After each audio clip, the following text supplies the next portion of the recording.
Hello guys, we are here in Grouse Mountain. At solo natin ang gondola ngayon. So hindi tayo matatakot sa heights. How are you guys? Hello, may free pass tayo. May free pass tayo lagi sa Grouse Mountain. So habang may snow, isa-surprise natin si Kurt. At titingnan natin. At the same time, magbablog na tayo dito sa Grouse Mountain. I'm so happy that I'm back here. Yeah, I'm so happy that I'm back here in Grouse Mountain and hopefully you can hear me. Okay. Umuuga-uga siya. Takot ako sa heights. Mag-isa ako. First time mo mag-isa sa loob ng gondola. Ayan, nakikita niyo ba yung back? Sige, yan natin. I-video natin yung... Pero marami tayo kasing isushoot na video ngayon. So, as much as I would like to show you all the way through the top, or video natin all the way through the top, hindi ko siya magagawa kasi baka maubusan tayo ng battery. At hindi natin ma-achieve yung yung targeted number of videos na isushoot natin ngayon. So yan, medyo mataas na tayo. If you have been in Singapore, meron din sa Singapore nito. Pero ang nasakyan namin sa Singapore, yung parang lang, hindi ko alam tawag dun yung parang, alam mo yung parang pag sumasakay ka ng Ferris wheel sa Pilipinas, parang may bababalak na bakal, tas open lang. Iyon. And again, hello guys, welcome back to my vlog. My name is Za, and this is Za Canada channel. And if you would like to see my face all the time, hindi na pala subscribe ang sinasabing ngayon. Join my channel, click on the join button dito sa baba ng video na to so that you can see more of my videos. And we are going to talk about a lot of things. We have a new topic for today. And today we are going to talk about Pilipinas nga ba or Canada? I saw that meme sa online at maraming nagko-comment. So, Canada na sapat lang or Pilipinas na mayaman. So, yan ang pag-uusapan natin ngayon sa vlog na to. Huwag aalis. And look, we are so high now.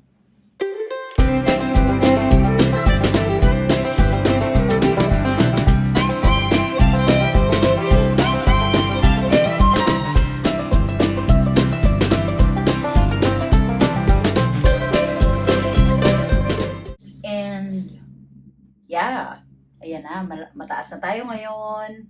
Nandito na tayo sa taas ng bundok, Grouse Mountain nga So, nandito na tayo sa pinakataas ng bundok. So, Canada nga ba? Sa Canada na sapat or Pilipinas na mayaman? So, balikan natin yung question. Yung Canada na walang sobra pero sapat, ibig sabihin wala kang wala kang masyadong naitatabi na ipon, wala kang chance para gumalaw or makapag-travel. Ibig sabihin, sapat lang talaga. So, pag-usapan natin yan, ano ba ang mga advantage ng pagtira dito sa Canada? So, the first one is the healthcare. Dito, hindi mo na kailangan isipin ng healthcare mo.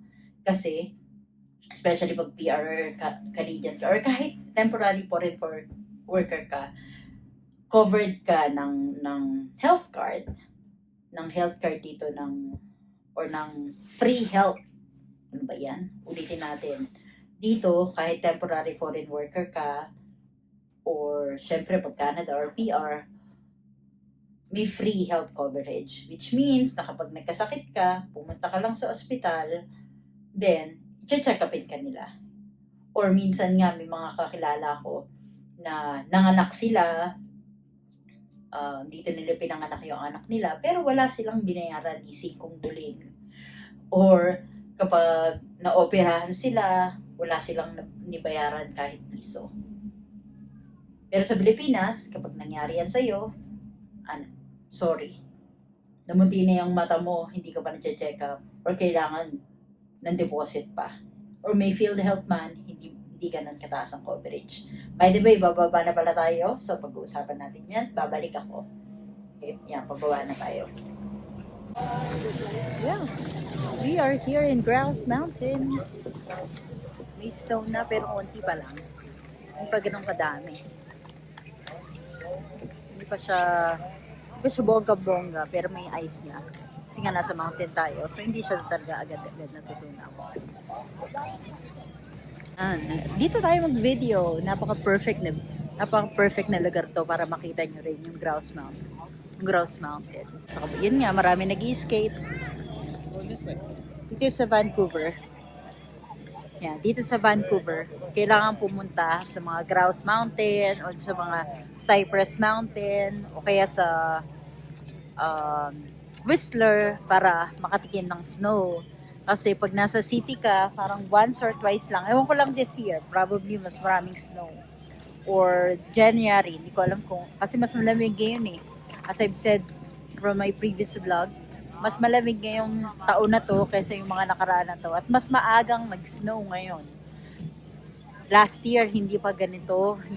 At last year, hindi ko pa nabibili yung yung winter jacket ko na to. So, in time lang, fairness sa winter jacket ko, ang nilalamig lang yung kamay ko kasi wala naman akong gloves. May dinala akong gloves, pero hindi ko magagamit. Well, gusto kong gamitin, kaya lang pag ginamit ko siya, hindi ko nakokontrol yung camera. Hindi ko makontrol yung camera ng phone ko. Okay, so pinag-uusapan nga natin, so going back sa pinag-uusapan natin, Canada na sapat or Pilipinas na mayaman. So as I've mentioned earlier, oh wow, it's snowing! Wow, look! Yay! Wow! O, diba, ang swerte natin, nag-i-snow. Oh, nice! It is snowing! Look! Ah! It is snowing! This is my first snow! Nakita nyo ba? Nice! Look at that! It is snowing! I'm so happy. This is my first snow. Oh, no, for this year. Yeah.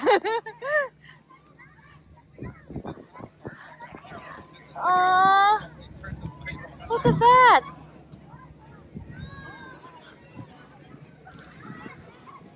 Well, somebody said it's amazing. Well, anyway, it's always amazing to have snow. I'm so happy. Sana lahat ng tao may experience ng snow. Pero syempre, wag naman sa Pilipinas. Mahirap mag-snow sa Pilipinas kasi ang daming, baka daming hindi makaprepare sa snow dahil sobrang lamig talaga niya. And syempre, maraming mag-freeze sa temperature. Masaya lang siya sa una, pero pag ikaw yung tipong tao, ikaw yung mga tao natutulog dun sa labas, then no, hindi siya masaya kasi hindi siya masaya. Malamig siya masyado para sa mga taong homeless. At yung mga bahay na hindi naman equipped para sa mga freezing temperature, walang heater, walang syempre, nahihirapan. Lalo na yung mga matatanda. Mahirap unless magtalokbong ka na maraming blanket or mag-bonfire ka lagi, which is hindi naman possible sa mga bahay sa Pilipinas. Hindi tayo equipped para magkaroon ng snow. Pero yeah, we are going to just enjoy the snow for now while take that off. Hindi ko pa magandang may salamin kasi pumapasok sa mata ko yung Wow, I'm so happy. Look at that. Diba? Ang ganda ng punta natin. May snow.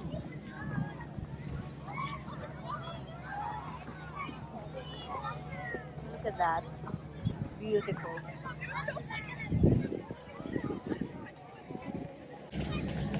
And the next one, namang kagandahan ng Canada is about groceries. Ayan, umikot pala ang camera natin yan. Okay, ang kagandahan ng Canada, yan, dito nga tayo mag-video sa snow. Yan, tumitigil na siya. Well, the good thing about here sa Canada is yung grocery. kahit na mataas yung bilihin, marami ka pa rin naman makikitang sale. Sa mga bigas pa nga lang, kanina nakita ko magkano lang yung bigas, parang kasi normally ang price ng bigas dito is $18 to $19 and jasmine rice lang or milagrosa yata yung common brand or yung common type ng bigas dito, jasmine yung nabibili, tapos yung iba biryani, ano pa nga ba yung mahahaba na bigas, yan, nakalimutan ko. Ano, anyway, normally kapag pupunta ka sa mga Asian store, may mga sale naman. Although hindi ka makakabili dito ng per kilo, normally ang minimum is 2 kilos. 2 kilos, pero mas makakatipid ka kung bibili ka ng mas marami na. Yung mga 8 kilos pataas. Yun ang normally binibili ng mga Pilipino. Nagsisale siya, so as I said, na wala ako, $19 yung 18 to $20 yung normal price, pero minsan bumabagsak siya ng 16 up to $16. Hindi siya, may mga deals na makukuha ka lagi. Minsan nga sa milk lang, buy one take one, or sa mga ano ba sa mga pansit canton. Normally yung pack of 5, mabibili mo lang $1.29 basta magaling kang mag-grocery. Na-distract ako sa bed. Magaling kang mag-grocery, then maraming deals or maraming ways para makatipid ka dito sa Canada. And dito sa Canada, safe pa rin. Kahit iwanan mo yung bike mo dyan sa labas, wala magdanakaw dyan. Unless ilagay mo yan sa talagang highly risk area. So, unfortunately, may mga lugar dito na marami pa rin yung crime. Pero hindi ko nilalahat. Pero I consider Canada still safe. Hindi kagaya dyan sa Pilipinas na halos kailangan mong kandaduhan yung bag mo. Kahit na ano ka, kahit na dala-dala mo siya, or kahit nasa harap mo siya, in a backpack ka, na experience ko, kailangan pag sumasakay ka ng LRT, dapat yung bag mo nasa tapat mo nasa chest mo lagi para hindi siya manakawan or para hindi siya ma-slice ng cutter. Dati nga, sobrang guarded na yung bag ko. Meron pa rin nag-slice ng cutter dun sa bag kong iniingat-ingatan ko. Hindi naman siya mahal, pero gustong-gusto ko yung style ng bag na yun. Pero, in-slice ng cutter, wala naman nakuha. Anong kukunin niya dun? Wala naman talaga akong pera dun sa Canada. Pilipinas, wala naman akong pera dun sa Pilipinas para manakawan pa ako. Mukha lang ako mayaman. Char! Joke lang. Pero yon. And safety, dito sa Canada, kahit maglakad ka ng gabi, walang walang holdapper sa kanto, rapist sa kanto na nag-aabang sa'yo. So, safe dito sa Canada. Well, let's go to the disadvantage. Let's go to the disadvantage of being here in Canada. The first one is winter. Ayan na nga. Masaya siya kapag first time. Masaya siya kapag first time nag-i-snow, first time mo siya nakikita. Maganda talaga, parang bumabalik ka sa pagkabata. Alam mo yung mga bagay na nakikita mo lang sa TV noon. Pag nag-i-snow, parang ang lakas makayaman. Tapos, ang gaganda ng mga outfit. Ang ganda, may mahabang boots, may scarf, may bonnet. Ayan. Maganda lang siya. Pero pag araw-araw na siya, kapag araw-araw nag-i-snow, kapag pumapasok ka sa isang lugar na maraming snow, then hindi siya masaya. Kasi dangerous yung road. Slippery. Malamig. Mahirap maligo pag umaga. What else?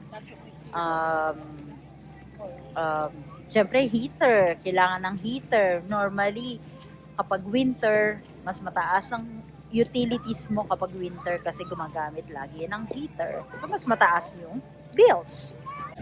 At idagdag ko na rin pala na kapag winter, dito is mabilis lumubog yung araw. So, 4 p.m. pa lang, maggabi na.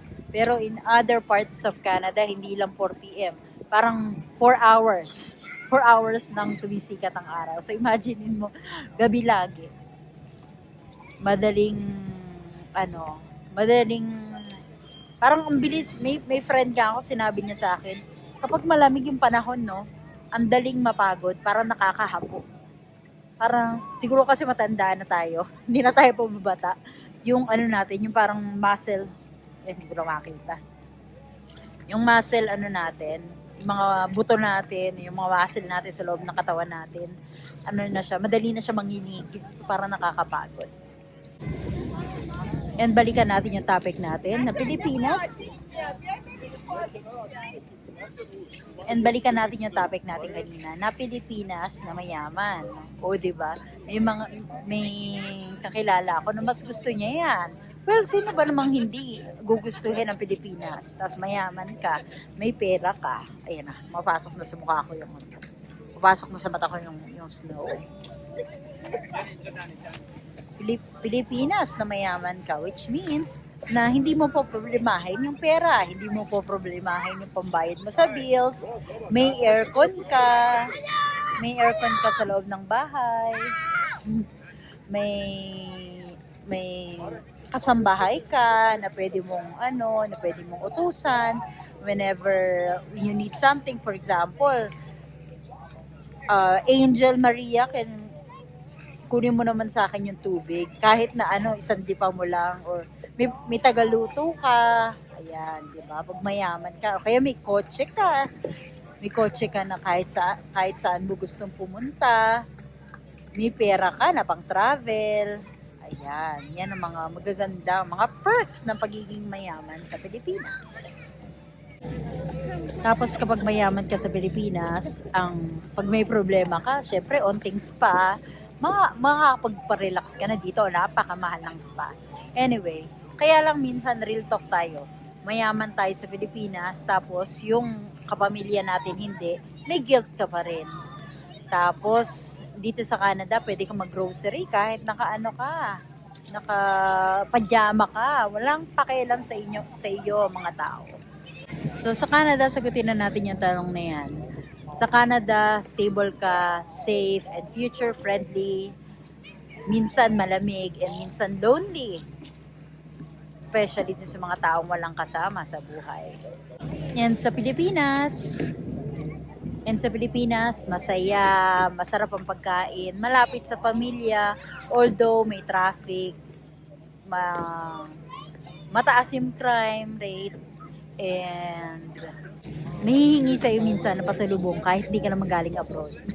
But real talk guys, hindi nasa pera ang yaman, kundi nasa peace of mind. So you always have to think which one is the right for you. If Canada gives you a stability and it gives you peace of mind, then go for Canada. If kung sa Pilipinas ka naman sasaya, kung sa tingin mo mas masaya ka sa Pilipinas, na mayaman ka naman, hindi mo problema ang pera, nakakapagbigay ka ng sapat sa pamilya mo at sa ibang mga tao, then go for the Philippines. And sa tingin ko naman, ang tunay na yaman is to become a better version of yourself and to become a better version for your family and to also give happiness to your family.